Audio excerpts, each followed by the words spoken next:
Bonjour, ça va? Fabriqué en Meccano en français. Sorry, my French isn't good. In fact, I'm not sure if that sounded anything like French. Hi! If you want even more Meccano goodness, why don't you check out my Patreon channel? And please like and subscribe and leave a comment below. I post updates in the community section, not only for this week's Patreon build, but also for what I'm currently working on. Thank you, and back to the build. Hi, and welcome back. This week, I'm building the first of the Highway multi-kit set, the cement truck. This kit first came out in 1974 and was part of Meccano's attempt to restructure the brand. In many ways, Meccano had had its day. Lego was on the scene and would come to dominate the constructor toy industry within a decade. Along with Lego were other companies like K'NEX, both much simpler to use, and in the case of Lego, it could be integrated with a greater range of toys. The idea of building vehicles that could be played with also, in some ways, brought Meccano into conflict with Britons, another British toy manufacturer, with its farm and construction series. With the arrival of Kenner late in the 1970s, and the new age of electronic toys in the early 1980s, the game was up for Meccano. The brand began to disappear from our shelves, being brought out by the Japanese and then in its current form, the Chinese. Hornby managed to find its own corner, but even that brand was struggling against the odds. It was not that Meccano was a bad idea anymore, but just that somehow it had lost its appeal to its target audience. When I first got my Meccano, age 7, for Christmas in 1978, I loved the theory of what Meccano could do. And maybe if I had a father who was more hands-on in parenting, then I might have got a bit further with it at that age. But my parents' method of parenting was somewhat more abstract. My father was always of the opinion that if he could understand it, then I should be able to, forgetting the age gap, and that any child needs input. My mother's method was almost like watching the results of an experiment in a very detached sense.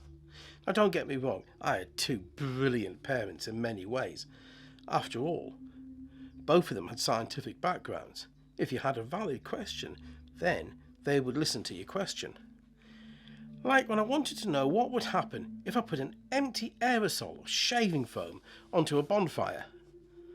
Oh boy, did that make a mess of the garden. And then there was the tennis ball, shoved full of match heads, the non-safety type, and thrown at a wall. That was a good demonstration of Newton's third law. For every action, there was an equal and opposite reaction. It bounced back, landing between my legs, spouting flames in all directions. The incident of the steel wool and the 9-volt battery. Outside might have been a better place to try that one, not the kitchen. The zip line that I oh so wanted, but wouldn't listen to the sage advice that the washing line might not be the best rope to use. It snapped. But the one thing that I was taught by my parents was that if you wanted to know something, go research it, read about it, expand your knowledge, because it's worth doing. There is no such thing as wasted knowledge. Okay, I do wish there were some things that I could unlearn, unsee, because nearly 20 years in the health service, from the ambulance service through to frontline mental health wards, to working with some very amazing therapists, helping young people overcome their very abusive childhoods, has led to things that wake me most nights, some of which have been dead and buried for nearly 30 years now. But even that has been a journey of learning and knowledge. as I learn more about how I operate as a human being, and in some ways I get to observe myself and my actions as if I was watching an experiment myself. Rebuilding myself, I've become much more reflective in my thoughts, and I've started to find much more enjoyment in the small, seemingly unimportant things in life, like watching the sun rise and light up the other side of the valley I live in, turning the dark shapes of the trees into golden pillars, cloaked in a mantle of green, the river hidden by a blanket of mist, and the red kites rising slowly on the thermals of a new day. These are the things that mean more to me now than ever did the meaningless drive to prove how important I was, how needed I was because of what I did. The enjoyment I take from doing the research that this channel needs to explore the prototypes that these models are based on is great fun, and one that is slowly helping me reset the switch to find enjoyment from off to on. But what of cement, I hear you cry? The first invention of cement was 12 million years ago. Yep, Mother Nature has this one covered. Natural cement compounds were formed when limestone was burnt when coming into contact with oil shale. A natural spontaneous combustion occurred, leaving behind deposits of cement compounds that were later used by humans to make the first concrete. And maybe I need to explain the difference between the two things here. Cement is the binding agent that is added to sand and aggregates to make the finished product of concrete. So why in that case already mixed cement lorries called cement lorries and not concrete lorries? Because surely they're transporting concrete in the finished form and not cement, the base element. The first civilizations to use a concrete mix were the Egyptians and the Chinese, followed by the Greeks and the Babylonians and the Assyrians. All of these cultures used a concrete-like substance to act as a mortar in buildings. The first culture to use concrete as a poured building method was the Romans, some 2,000 years ago, and their buildings are still standing. They also invented the first concrete able to set under water. Now, my grandmother had a saying, "Never underestimate what your elders have done before you." It took nearly 1,500 years to regain the lost art of Roman cement. And that was down to an Irish national philosopher around 1779 called Brian Higgins. Between Brian Higgins' invention of 1779 and the work carried out by various chemists over the next 50 years from Britain, France and America, we arrived in 1824 at what we would start to call modern cement. Invented by an Englishman called Joseph Aspdin. He called his invention Portland cement, after the high-class building stone which was being used for London. It takes another 35 years to get the recipe just right, and by 1860 the product would be no different for the next 162 years and counting. Joseph Monnier of France invented the idea of rebar in 1867 when working on reinforcing flower pots for William Wand from the USA. Then, in 1891, George Bartholomew poured the first concrete street in the USA in Bellefontaine, Ohio. It's still there.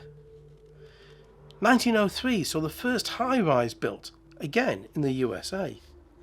1908, Thomas Edison built concrete housing in New Jersey.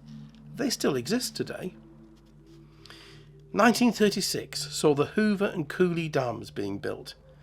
These were the world's first major concrete dams, and at the time were major engineering feats that pushed engineering to the limits. America built huge, colossal things from concrete. They challenged all the sciences for what could be achieved. Rewrote the book to conquer new heights. They left the world in awe at what was possible when great minds worked for the betterment of mankind. They showed us that we can be better human beings by reaching for our dreams, not to be afraid of the limits, but to see them as a challenge to beat. America of the 1920s and 1930s showed us what it meant to be giants. This greatness was built partly on one man's invention. Stephen Stefani was born in 1882 and was an Armenian American. In 1916 he attempted to patent the first concrete mixer truck. However, it was rejected in 1917. There are two theories as to why it was rejected. The first is that the patent office thought that the modification was too heavy for the truck bed to support, and also that there was no previous patenting information to base the proposal on, so it is doubtful if the integration would work. The second theory is that Mr. Stefani was not an American citizen. He was not allowed to patent his idea in American. He reapplied again in December of 1928, and the patent was granted in November of 1933. The lorries that we see today on the roads can trace their lineage back to the inventions of 100 years ago.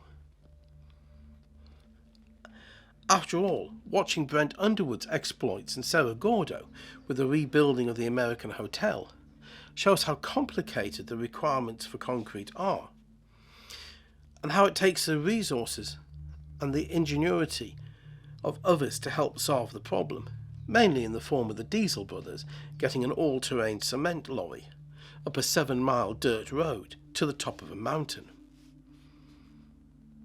If you haven't watched any of Mr. Underwood's work, go check out his channel, Ghost Town Living.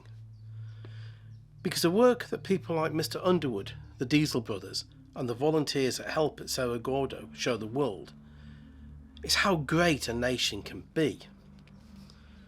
But also, if it wasn't for the foresight of one man who brought engineering, chemistry and construction together,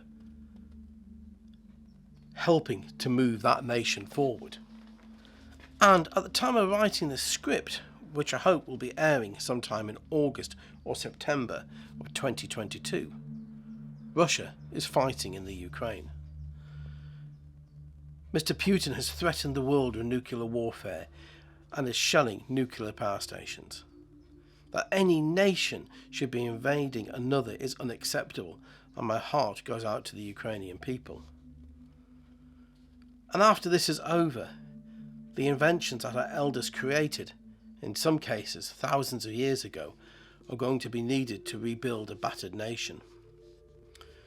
The offspring of Mr. Stefani's creation will be pouring proverbial rivers of concrete to undo the damage done by a person who is meant to be a world leader, but yet shows no honour or integrity, so therefore, in my opinion, is not a man. For those are the founding principles that should define us. If a world can come together to create and solve the problems like our elders did with concrete, why can we not come together to help people live in peace? Privet Ukrainio. Haiti Zandesh Mia.